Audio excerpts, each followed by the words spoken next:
दोस्तों, आज के इस वीडियो के माध्यम से हम ये सीखने वाले हैं कि हम किस प्रकार से स्टार डेल्टा स्टार्टर बनाएंगे। दोस्तों, मुझे मालूम है कि आप लोगों ने इससे पहले भी स्टार डेल्टा स्टार्टर का वीडियो जरूर देखे होंगे और मैं यहाँ पे गारंटी के साथ भी कह सकता हूँ कि उस वीडियो को देखने के बाद आपको अभी तक स्टार डेल्टा स्टार्टर का वायरिंग करना नहीं आया होगा। तो चलिए दोस्तों, आज के इस वीडियो के माध्यम से हम स्टार डेल्टा स्टार्टर बनाना सीख लेते हैं। ये जो स्टार्टर का वायरिंग है, इतना आसान तरीके से आपको एक्सप्लेन करूंगा कि आप कभी भी स्टार डेल्टा स्टार्टर का वायरिंग नहीं भूलोगे। चलिए दोस्तों, वीडियो को स्टार्ट करते हैं। जैसा कि आपको मालूम है कि जो हमारा स्टार डेल्टा स्टार्टर होती है उसमें हमें 3 कॉन्टेक्टर इस्तेमाल करना पड़ता है। एक कॉन्टेक्टर हमारा मेन के लिए होता है, सेकंड कॉन्टेक्टर हमारा स्टार के लिए और थर्ड कॉन्टेक्टर हमारा डेल्टा के लिए इस्तेमाल किया जाएगा।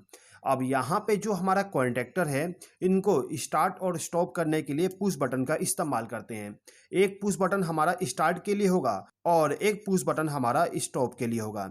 यहाँ पे जो स्टार्ट पुश बटन होगा वो एनओ कॉन्टैक्ट होता है और जो स्टॉप पुश बटन होता है वो एनसी कॉन्टैक्ट होता है। इसके अलावा जो हमारा मोटर होता है, मोटर को ओवरलोड से प्रोटेक्ट करने के लिए हम यहाँ पे एक ओवरलोड रिले का इस्तेमाल करते हैं। दोस्तों, जो स्टार डेल्टा स्टार्टर होती है उसमें जो स्टार कॉन्टैक्टर और जो डेल्टा कॉन्टैक्टर होता है, इन दोनों कॉन्टैक्टर को हमें एक एक करके चालू करना पड़ता है। यानी कि सबसे पहले हमारा स्टार कॉन्टैक्टर ऑन होगा, उसके कुछ समय के बाद जब हमारा स्टार कॉन्टैक्टर ऑफ हो जाए तो तुरंत ही हमारा डेल्टा कॉन्टैक्टर ऑन होना चाहिए।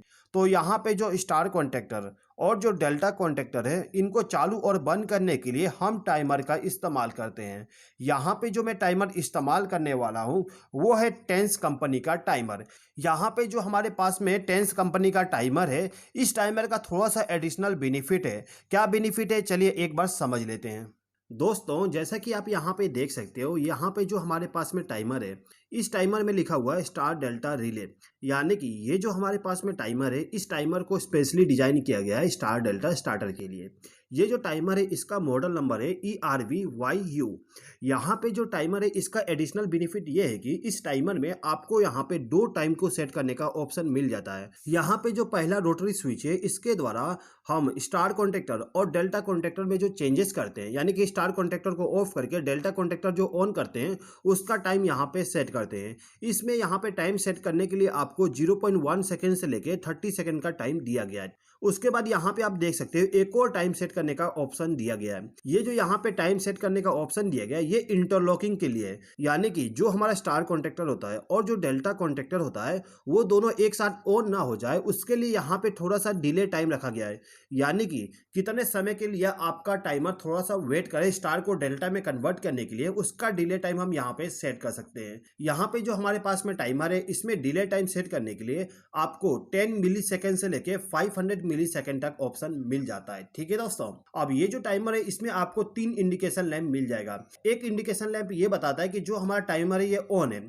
उसके बाद यहाँ पे जो हमारा आउटपुट पावर सप्लाई है वो किस कॉन्टैक्ट में जा रहा है उसका भी इंडिकेशन यहाँ पे हमें मिल जाता है। जैसे कि यदि आपका स्टार कॉन्टैक्टर ऑन होगा तो ये वाला इंडिकेशन लैंप ग्लो होगा, और यदि आपका डेल्टा कॉन्टैक्टर ऑन होता है तो ये वाला इंडिकेशन लैंप ग्लो होता है। ठीक है, उसके बाद दोस्तों जब आप इस टाइमर को देखोगे तो यहाँ पे जो हमारा टाइमर का कुछ डिटेल है उसके बारे में आपको यहाँ पे इंफॉर्मेशन मिल जाएगा। जैसे कि आप यहाँ पे देख सकते हो लिखा हुआ है contact 5 ampere to 50 volt AC। यानी कि ये जो टाइमर है हमारा, इस टाइमर में जो कॉन्टैक्ट होते हैं, इस कॉन्टैक्ट में हम मैक्सिमम 5 एम्पियर तक करंट को फ्लो करवा सकते हैं। और इस टाइमर को ऑपरेट करने के लिए आपको 250 वोल्ट AC पावर सप्लाई देना पड़ता है। इसके अलावा इस टाइमर में कितना टाइम रेंज मिल जाता है उसका भी आपको डिटेल यहाँ पे मिल जाता है। ठीक है दोस्तों, जैसा कि आप यहाँ पे देख सकते हो, हमारे पास में एक कॉन्टैक्टर है और इस कॉन्टैक्टर के साथ में हमने एक ओवरलोड रिले को कनेक्ट कर दी है। यहाँ पे जो ये वाला कॉन्टैक्टर है इसको हम इस्तेमाल करेंगे मेन कॉन्टैक्टर के जैसे। तो यहाँ पे हम सबसे पहले मेन कॉन्टैक्टर का वायरिंग करेंगे, उसके बाद में हम स्टार कॉन्टैक्टर और डेल्टा कॉन्टैक्टर का भी वायरिंग करेंगे। ठीक है, जब भी हम किसी प्रकार का वायरिंग करने जाते हैं तो वायरिंग करने से पहले आपको एक ड्राइंग बना लेना होता है। जैसे कि आप यहाँ पे देख सकते हो, हमारे पास में एक स्टार डेल्टा स्टार्टर का ड्राइंग है। इस ड्राइंग में आप देख सकते हो जो हमारा पावर सप्लाई होता है, यानी कि फेज सप्लाई, वो सबसे पहले फ्यूज में जाता है। यहाँ पे हमारे पास में फ्यूज नहीं है, इसलिए यहाँ पे हम एक MCB का इस्तेमाल करने वाले हैं। ठीक है, उसके बाद जो हमारा पावर सप्लाई होता है वो ओवरलोड रिले के एनसी कॉन्टैक्ट में जाता है। यहाँ पे जो हमारा ओवरलोड रिले है इसका जो एनसी कॉन्टैक्ट है इसका इस्तेमाल करना है, ठीक है। उसके बाद जो पावर सप्लाई जाएगा वो हमारे स्टॉप पुश बटन में जाएगा, उसके बाद स्टार्ट पुश बटन में, ठीक है। तो चलिए दोस्तों, यहाँ पे जो हमारा फेस सप्लाई है यहाँ से लेके यहाँ तक वायरिंग कर देते हैं। तो यहाँ पे पावर सप्लाई के लिए हम यहाँ पे 2 पोल का एक एमसीबी इस्तेमाल कर रहे हैं। अब यहाँ पे जो हमारा एमसीबी है इससे जो पावर सप्लाई आएगा वो सबसे पहले तो हमारे ओवरलोड रिले का जो 95 और 96 नंबर का टर्मिनल होता है उसमें जाना चाहिए। तो यहाँ पे हम एक वायर का इस्तेमाल कर लेंगे।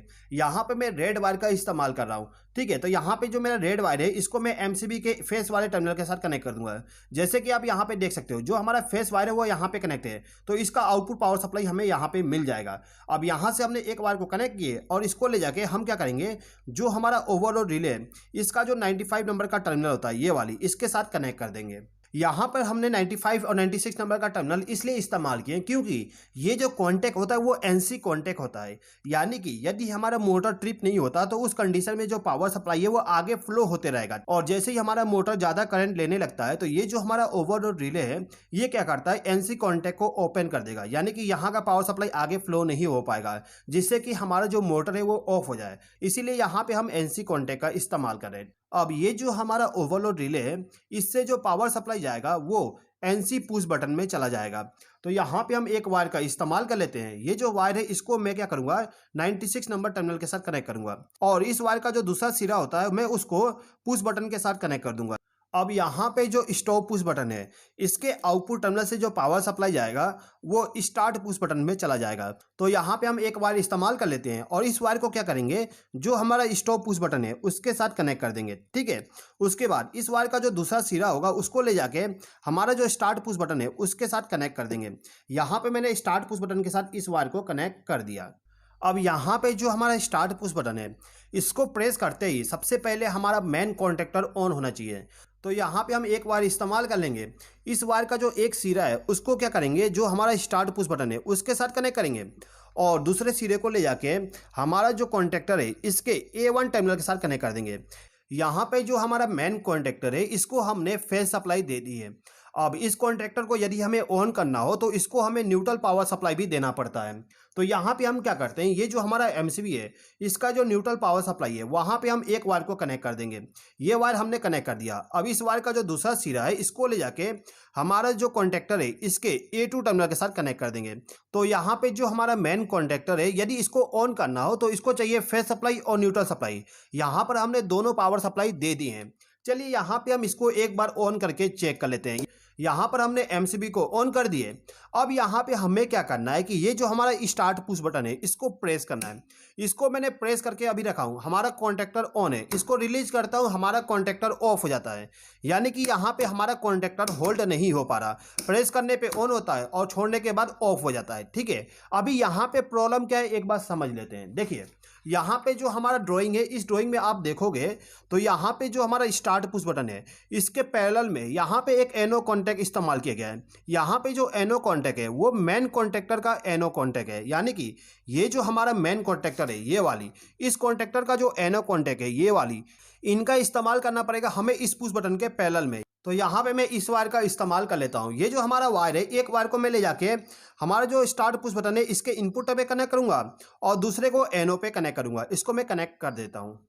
अब यहाँ पे जो हमारा ड्राइंग है इसमें जब आप देखोगे तो ये जो हमारा एनो कॉन्टैक्ट है इसके आउटपुट टर्मिनल से जो वायर जाएगा वो स्टार्ट पुश बटन के इनपुट पे जा सकता है या फिर हमारा जो मेन कॉन्टैक्टर है इसके A1 पे जा सकता है। तो यहाँ पे सबसे आसान तरीका ये है कि हम क्या करते हैं, एनो कॉन्टैक्ट से एक वायर को लूप करके A1 के साथ कनेक्ट कर देते हैं।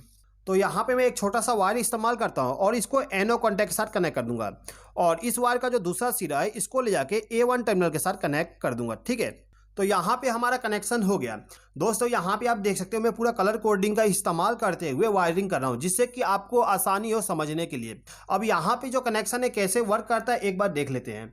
यहाँ पे हम एमसीबी को ऑन कर देते हैं और एमसीबी को ऑन करने के बाद हम इस पुश बटन को प्रेस करेंगे। इसको मैंने जैसे ही प्रेस किया आप देख सकते हो हमारा कॉन्टैक्टर ऑन हो गया, ठीक है। यानी कि यहाँ पे जो हमारा होल्डिंग सर्किट है वो वर्क कर रहा है।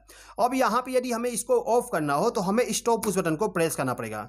जैसे हम इसको प्रेस करेंगे हमारा कॉन्टैक्टर ऑफ हो जाएगा। एक बार और देख लीजिए, इसको प्रेस करने पे कॉन्टैक्टर ऑन हो जाएगा और इसको प्रेस करने पे कॉन्टैक्टर ऑफ हो जाएगा। तो दोस्तों यहाँ पे हमारा DOL स्टार्टर बन गया है। अब ये जो हमारा DOL स्टार्टर है इसको हम किस प्रकार से स्टार डेल्टा स्टार्टर में कन्वर्ट करेंगे समझ लीजिए। यहाँ पे हमें क्या करना होगा, ये जो पुश बटन है इसको प्रेस करते ही हमारा टाइमर भी ऑन होना चाहिए। तो यहाँ पे हम क्या करते हैं, ये जो हमारा स्टार्ट पुश बटन है इसके आउटपुट टर्मिनल से, यानी कि यहाँ पे हम एक वायर को कनेक्ट करेंगे और इस वायर का जो दूसरा सिरा है इसको ले जाके हमारा जो टाइमर है इसके A1 टर्मिनल के साथ कनेक्ट कर देंगे। यहाँ पे हम इसको कनेक्ट कर देते हैं। अब ये जो टाइमर है इसको भी हमें न्यूट्रल पावर सप्लाई देना पड़ता है। न्यूट्रल पावर सप्लाई आपको A2 टर्मिनल पे देना होता है। तो यहाँ पे हम एक वायर के जरिए इसको न्यूट्रल पावर सप्लाई कनेक्ट कर देते हैं। तो यहाँ पे हम इस वायर का इस्तेमाल करके न्यूट्रल पावर सप्लाई दे देते हैं। ये जो टाइमर है इसके A2 टर्मिनल पे हमें न्यूट्रल पावर सप्लाई देना है। तो यहाँ पे हम इस वायर को कनेक्ट कर देंगे। उसके बाद इस वायर का जो दूसरा सिरा है इसको ले जाके हम क्या करते हैं, यहाँ पे जो न्यूट्रल पावर सप्लाई है इसी के साथ इसको भी लूप कर देते हैं। यहाँ पे हमने इसको लूप कर दिया। चलिए यहाँ पे एक बार और पावर सप्लाई को ऑन करके चेक कर लेते हैं। यहाँ पर हमने MCB को ऑन कर दिए। अब यहाँ पे जो पुश बटन है इसको मैं प्रेस करता हूँ। जैसे कि आप यहाँ पे देख सकते हो हमारा टाइमर भी ऑन हो गया है और साथ ही साथ में हमारा कॉन्टैक्टर भी ऑन हो गया है।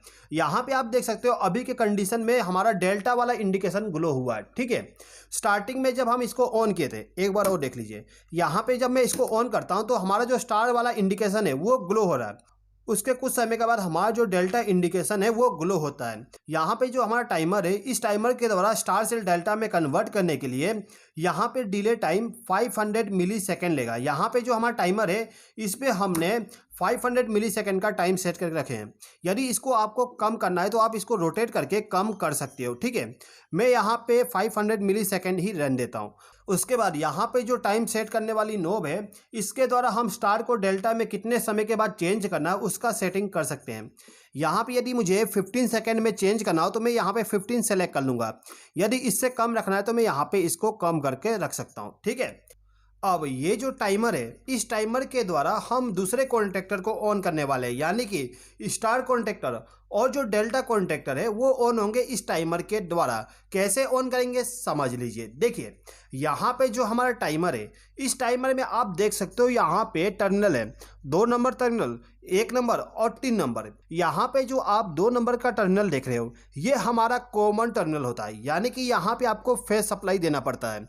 उसके बाद यहाँ पे जो 1 नंबर का टर्मिनल होता है ये NC कॉन्टैक्ट होता है और 3 नंबर का टर्मिनल आपका NO कॉन्टैक्ट होता है। तो यहाँ पे हमें सबसे पहले क्या करना है कि ये जो हमारा A1 टर्मिनल है इसमें से एक वायर को लूप करके 2 नंबर टर्मिनल के साथ कनेक्ट कर देंगे, यानी कि हम यहाँ पे कॉमन टर्मिनल पे फेस सप्लाई कनेक्ट कर देंगे।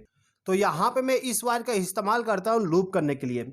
अब यहाँ पे हमें क्या करना है, ये जो टाइमर है इसका जो NC कॉन्टैक्ट होता है उसके द्वारा हमें स्टार कॉन्टैक्टर को ऑन करना है। यहाँ पे हम NC कॉन्टैक्ट के द्वारा स्टार कॉन्टैक्टर को इसलिए पावर सप्लाई देंगे क्योंकि सबसे पहले हमें स्टार कॉन्टैक्टर को ऑन करना होता है, लेकिन इसके बीच में हम एक इंटरलॉकिंग भी इस्तेमाल करेंगे। क्या इंटरलॉकिंग इस्तेमाल करेंगे समझ लीजिए। देखिए यहाँ पे हमारा टाइमर है इसको हमने यहाँ पे फेस सप्लाई कनेक्ट कर दिए। आप यहाँ पे देख सकते हो जो हमारा फेस सप्लाई वो यहाँ पे लूप है, यानी कि जो हमारा टाइमर है उसका जो कॉमन टर्मिनल है उसके साथ हमने वायर को लूप कर दिए। ये ऊपर वाला टर्मिनल हमारा कॉमन के लिए। अब यहाँ पे जो टाइमर का NC कॉन्टैक्ट है इससे जो पावर सप्लाई जाएगा वो डेल्टा कॉन्टैक्टर के NC कॉन्टैक्ट में चला जाएगा, यानी कि ये जो हमारा डेल्टा कॉन्टैक्टर है इसका जो NC कॉन्टैक्ट है यहाँ पे NC कॉन्टैक्ट नहीं है, इसलिए हम यहाँ पे एक एटम ब्लॉक का इस्तेमाल करेंगे। ये जो हमारा एटम ब्लॉक है इसमें एक NC कॉन्टैक्ट है। तो यहाँ पे हमें क्या करना है कि ये जो 1 नंबर का टर्मिनल है इसमें हम एक वायर को कनेक्ट कर देंगे और इस वायर को ले जाके हमारा जो डेल्टा कॉन्टैक्टर है इसका जो NC कॉन्टैक्ट है ये वाला NC कॉन्टैक्ट है इसके साथ मैंने इस वायर को कनेक्ट कर दिया। अब यहाँ पे हमें क्या करना है, ये जो NC कॉन्टैक्ट का आउटपुट है इसमें से एक वायर को लूप करके हमारा जो स्टार कॉन्टैक्टर है इसके A1 टर्मिनल के साथ कनेक्ट कर देंगे। तो यहाँ पे हम इस वायर का इस्तेमाल कर लेते हैं। इस वायर के एक टर्मिनल को NC कॉन्टैक्ट के साथ कनेक्ट करेंगे और इस वायर का जो दूसरा सिरा है इसको ले जाके A1 टर्मिनल के साथ कनेक्ट कर देंगे इस प्रकार से। अब यहाँ पे हमें क्या करना है कि ये जो हमारा डेल्टा कॉन्टैक्टर है इसका जो NC कॉन्टैक्ट है उसके आउटपुट टर्मिनल से, यानी कि यहाँ से एक वायर को हम कनेक्ट कर देंगे। ठीक है, और इस वायर का जो दूसरा सिरा होता है इसको ले जाके हमारा जो स्टार कॉन्टैक्टर है उसके A1 टर्मिनल के साथ कनेक्ट कर देंगे। यहाँ पे जो हमारा स्टार कॉन्टैक्टर का फेस सप्लाई है इसको हमने डायरेक्टली स्टार कॉन्टेक्टर के A1 टर्मिनल पे इसलिए कनेक्ट नहीं किए क्योंकि यहाँ पे हमें इंटरलॉक करना है।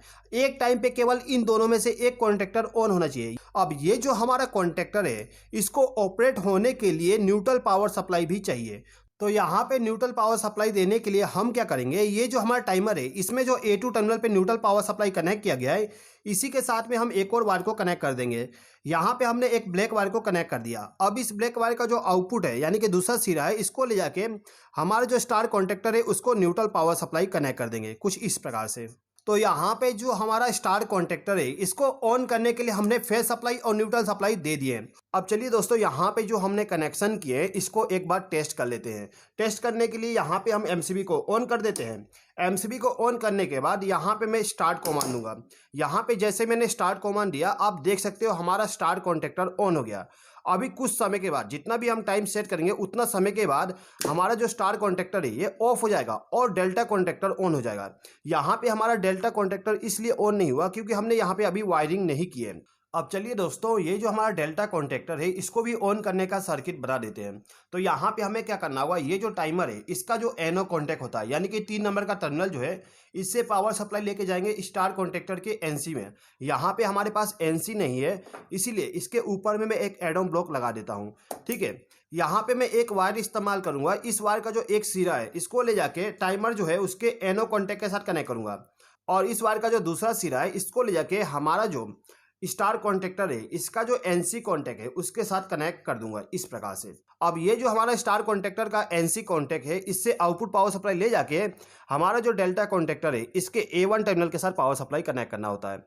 यहाँ पे मैं इस येलो वायर का इस्तेमाल करूंगा। इस येलो वायर का जो एक सिरा है उसको इस स्टार कॉन्टेक्टर का जो एनसी कॉन्टेक्ट है उसके साथ कनेक्ट कर दूंगा और इस वायर का जो दूसरा सिरा है इसको ले जाके हमारा जो डेल्टा कॉन्टेक्टर है इसका जो A1 टर्मिनल है उसके साथ कनेक्ट कर दूंगा। ठीक है, अब यहाँ पे हमें केवल एक वायर को कनेक्ट करना है। ये जो हमारा डेल्टा कॉन्टेक्टर है इसको हमें न्यूट्रल पावर सप्लाई देना है। तो न्यूट्रल पावर सप्लाई देने के लिए हम क्या करते हैं, ये जो स्टार कॉन्टेक्टर है इसमें जो हमने न्यूट्रल पावर सप्लाई दी है इसी के साथ एक वायर को लूप करेंगे और इस वायर को ले जाके हमारा जो डेल्टा कॉन्टेक्टर है इसके A2 टर्मिनल के साथ कनेक्ट कर देंगे यहाँ पे। तो यहाँ पे हमारा स्टार डेल्टा स्टार्टर बन गया। चलिए एक बार हम इसको टेस्ट कर लेते हैं। देखिए सबसे पहले यहाँ पे हम एमसीबी को ऑन कर देते हैं। एमसीबी को ऑन करने के बाद यदि हमें इस स्टार्टर को ऑन करना है तो हमें स्टार्ट पुश बटन को प्रेस करना पड़ेगा। आप देख सकते हो स्टार कॉन्टेक्टर ऑन हो चुका है। ठीक है, अब कुछ समय के बाद जितना भी हम टाइम इसमें सेट किया हूँ उतने समय के बाद में हमारा स्टार कॉन्टेक्टर ऑफ होगा और डेल्टा कॉन्टेक्टर ऑन हो जाएगा। आप यहाँ पे देख सकते हो डेल्टा कॉन्टेक्टर ऑन हो गया और स्टार कॉन्टेक्टर अभी ऑफ है। अब यहाँ पे जो हमारा डेल्टा कॉन्टेक्टर है तब तक ऑन रहेगा जब तक कि हम स्टॉप पुश बटन को प्रेस ना करें। यहाँ पे जैसे ही हम इसको प्रेस करेंगे हमारा स्टार्टर ऑफ हो जाएगा। ठीक है, यहाँ पे हम दोबारा से इसको ऑन करते हैं। यहाँ पर हमने ऑन किया, स्टार कॉन्टेक्टर ऑन हो गया। कुछ समय के बाद हमारा डेल्टा कॉन्टेक्टर ऑन हो जाएगा। अभी यहाँ पे आप एक चीज समझ लीजिए। देखिए यहाँ पे जो हमने इंटरलॉकिंग किए थे इसका बेनिफिट क्या है। देखिए यहाँ पे यदि गलती से हमारा जो स्टार कॉन्टेक्टर है ये ऑन हो जाता है, यहाँ पे मैं इसको प्रेस करता हूँ, यहाँ पर हमने स्टार कॉन्टेक्टर को ऑन किए तो हमारा जो डेल्टा कॉन्टेक्टर था ये ऑफ हो गया। ठीक है, इसी प्रकार से यदि हमारा स्टार कॉन्टेक्टर ऑन है और गलती से डेल्टा कॉन्टेक्टर ऑन हो जाता है तो उस कंडीशन में हमारा स्टार कॉन्टेक्टर ऑफ हो जाएगा। इसीलिए दोस्तों यहाँ पे इंटरलॉकिंग किया जाता है जिससे कि जो हमारा कॉन्टेक्टर है वो दोनों के दोनों एक साथ ऑन ना हो। जैसा कि आपको मालूम है यदि गलती से भी दोनों कॉन्टेक्टर एक साथ ऑन हो जाता है तो आपका जो स्टार्टर है उसमें ब्लास्ट हो सकता है यानी कि शॉर्ट सर्किट हो सकता है। इसीलिए यहाँ पे हम इंटरलॉकिंग करते हैं। ठीक है दोस्तों यदि आप स्टेंस कंपनी का टाइमर को बाई करना चाहते हो तो मैं डिस्क्रिप्शन में डिटेल दे दूंगा, उस डिटेल पे आप कॉल करके आसानी से इसको बाई कर सकते हो। ठीक है दोस्तों, तो आई होप कि दोस्तों आपको ये वीडियो पसंद आया होगा। यदि आपको ये वीडियो पसंद आया तो प्लीज इस वीडियो पे लाइक शेयर और कमेंट कर दीजिएगा और यदि आपने अभी तक हमारे चैनल को सब्सक्राइब नहीं किए तो सब्सक्राइब भी कर लीजिएगा। इस वीडियो को देखने के लिए धन्यवाद।